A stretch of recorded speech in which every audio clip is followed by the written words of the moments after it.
jɔyɔrɔ wɛrɛ bɛ somiyɛsi la. C'est que dans la perspective, dans le processus de socialisation de notre économie, hakilina minnu bɛ yen ani tagabolo minnu bɛ yen ni u bɛ an ka jamana sɔrɔ fanga a n'a forobayali ko fɔ. il nous faudra aussi wajibi don fana min ka kan. liquider d'autres séquelles du système colonial. jɔnya ye fɛn dɔw fana to nɔ dɔw to fo o nɔ ninnu bɛɛ lajɛlen ka daji ka bɔ yen. C'est notre système fiscal. o ye an ka salenko an ka lɛnpoko yɔrɔ ye. Cela n'est pas possible sans la prospérité et de la SOMIEX et de nos sociétés d'État. o tɛ se ka kɛ abada fo somiyɛsi u ka se ka layiriwa a ka lajidi ani an ka faso cakɛdaw fana fo olu ka layiriwa olu ka lajidi. La SOMIEX et nos sociétés d'État. somiyɛsi ani an ka faso cakɛdaw. La SOMIEX également. somiyɛsi yɛrɛ fana. Non seulement elle doit être avec les autres sociétés d'État, les pourvoyeurs du budget de l'État. somiyɛsi ale ni an ka faso cakɛda tɔw ninnu bɛɛ lajɛlen de ka kan ka kɛ an ka foroba jiginɛ labalobagaw ye. En tant que société, elle doit réinvestir ses bénéfices. ka taa sɔrɔ cakɛdaw don tɔnɔ minnu bɛ sɔrɔ fana o tɔnɔ ninnu ka kan ka bila baara fana na. Non pas dans l'anarchie. o tɔnɔw tɛ bila baara la bisi basa ni yɛrɛ sago kɔnɔ. Mais dans le cadre de notre plan de développement. nka bɛɛ bila baara la hakilinaw de kɔnɔna na hakilina minnu ni o bɛ an ka fɛɛrɛ bolodalen ko fɔ ka ɲɛsin yiriwali ma. À la nationalisation brutale, nous avons préféré cette formule de substitution progressive de l'État au secteur privé. an ye fɛn min kanu cakɛda ninnu o balali la ka yɛlɛmɛ ka kɛ faso ta ye an ye fɛn min kanu o nɔ na o de dɔɔni dɔɔni ka jamana nɔna bila ni kɛnyɛrɛ ye. Formule recommandée par le congrès du 22 septembre 1960.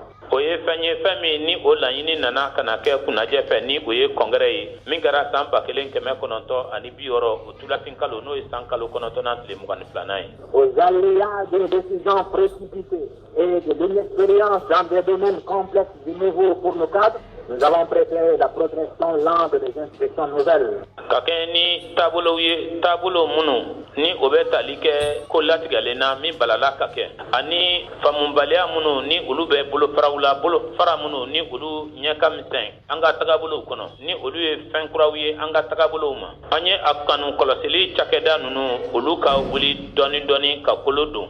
Ainsi, la Banque populaire permet un contrôle des crédits. o cogo de la an ka waribondon cakɛda ni o ye banki ye jamana kɔnɔdenw ka banki o bɛ baara min kɛ o ye ka se ka jurukow sɛgɛsɛgɛ. Et cet appétit tendra à s'imposer puis à se substituer aux organismes privés. nka dɔɔni dɔɔni o bolofaraw o bɛna ka na kolo don ka kɛnɛ ka a lasɔrɔ o na wagati ta dɔɔni yanni a ka se ka kɛnɛ ka a labila bolofaraw ye minnu bɛ kɛnyɛrɛ ye ko. Vous avez la pharmacie populaire. faso ka fura feere so bɛ yen n'o ye pharmacie populaire ye. Vous avez d'autres organismes dont je n'ai pas à vous citer à nouveau la liste, vous les connaissez. ani cakɛda caman bɛ yen n da ma se minnu ma ni aw yɛrɛ bɛ o tɔw dɔn. Comme vous le constaterez, i n'a fɔ aw yɛrɛ bɛ a kɔlɔsi cogo min na. notre tâche est d'envergure. baara min bɛ an bolokɔrɔ a baara ka bon kosɛbɛ. Et la bataille est engagée. ani wulikajɔ o bɛ sen kan ka ban. Il ne peut pas être question de recul. a tɛ se ka kɛ cogo si la ko an ka segin an kɔ. Nous avions créé, dans le cadre de ces réformes économiques, un outil. ni yɛlɛmaliw sɔrɔ nasira fɛ an ye fɛn dɔw sigi sen kan an ye fɛn dɔw ladan. On n'a pas compris toute la portée. dɔw yɛrɛ ye kuma gwɛlɛnw caman fɔ a kun kan ka taa sɔrɔ an ma a ko yɛrɛ kunkan ko nafaw yɛrɛ bɛɛ dɔn fɔlɔ. L'Office des céréales est un organisme national.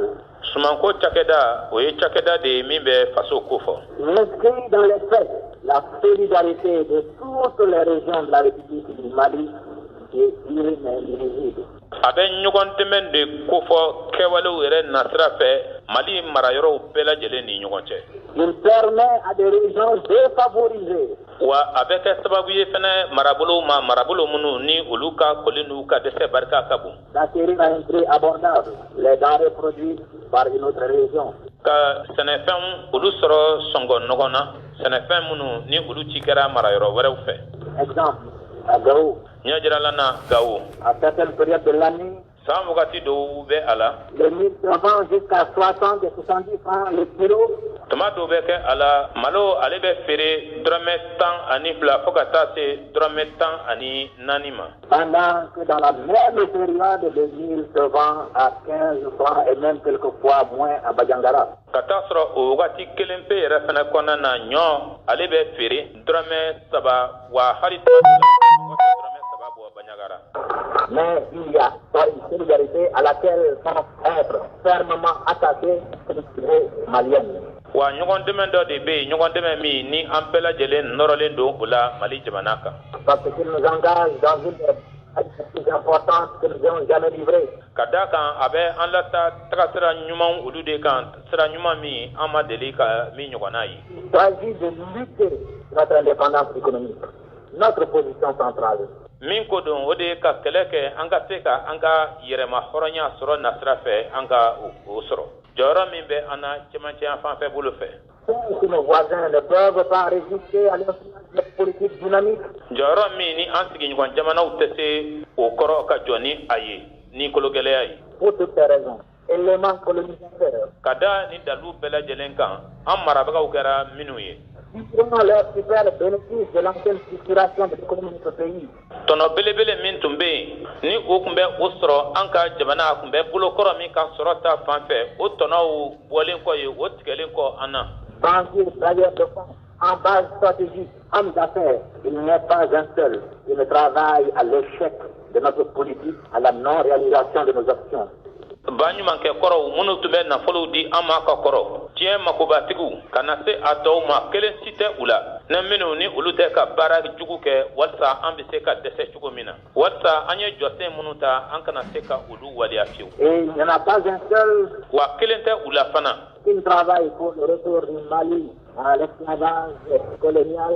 Minnu ni olu tɛ ka baara kɛ walasa an ka Mali jamana u bɛ se ka segin cogo min na ka na jɔnya ma. En essayant de frapper du coup par une victoire éclatante pour répartir quelles sont les conditions de cette victoire. Wa fɛrɛ bɛɛ lajɛlen de bɛ ka kɛ u fɛ walasa u ka se ka o sebayaw ka o sɔrɔ an kan ka an na segin kɔfɛ degun kɔnɔ jɔnya kɔnɔ. Il faut un dévouement sans réserve au parti. Wa fo an ka an cɛsiri da kelen ka o lase parti ma. Et à la réalisation de ces objectifs semble les méthodes du parti. Walasa parti bɛnna fɛn min kan a n'a ka kuntilenna ye min ye o ka se ka waleya.